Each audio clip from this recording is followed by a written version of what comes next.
शिवभोजन केंद्रातल्या जेवणामध्ये अळ्या आढळलेल्या आहेत। खामगावच्या शासकीय रुग्णालयाजवळच्या शिवभोजन केंद्रातला हा सगळा प्रकार आहे। बुलढाण्यातली ही बातमी आपण बघतोय। नागरिकांनी घेतलेल्या जेवणामध्ये अळ्यांचा अक्षरशः थर आढळलाय। शिवभोजन केंद्रातून दिल्या जाणाऱ्या जेवणाच्या दर्जासंदर्भात आता संताप व्यक्त होतोय। शिवभोजन केंद्रावर तात्काळ कारवाई करावी अशी मागणी केली जाते। आणखी तपशील घेऊया प्रतिनिधी संदीप वानखेडे यांच्याकडून।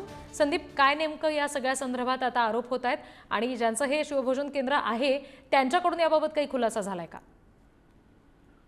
रीती खरं तर खामगाव शहरामधलं उपजिल्हा सामान्य रुग्णालयाच्या परिसरामध्ये हे शिवभोजन केंद्र आहे आणि याच रुग्णालय परिसरात मोठ्या प्रमाणात गरजू नागरिक जे आहेत हे या शिवभोजनाचा उपभोग जो आहे तो घेत असतात। आणि अशाच पद्धतीने आज सकाळी काही नागरिकांनी या ठिकाणी जेवण घेतलं, त्यामध्ये अक्षरशः या वर्णामध्ये अळ्यांचा थर जो आहे तो साचलेला दिसला आणि यामुळे एकच हा संपूर्ण किळसवाणा आणि धक्कादायक प्रकार जो आहे तो उघडकीस आल्यानंतर मोठ्या प्रमाणात संताप जो आहे तो व्यक्त करण्यात आला।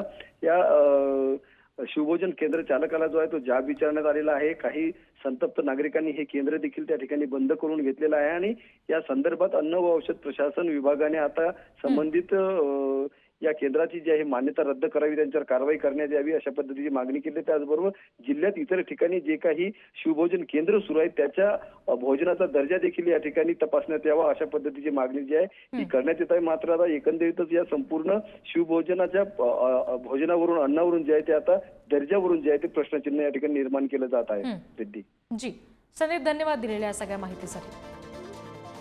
दृश्य आपण बघतोय बुलढाण्यातल्या खामगावातली शिवभोजनामध्ये अळ्या सापडल्या।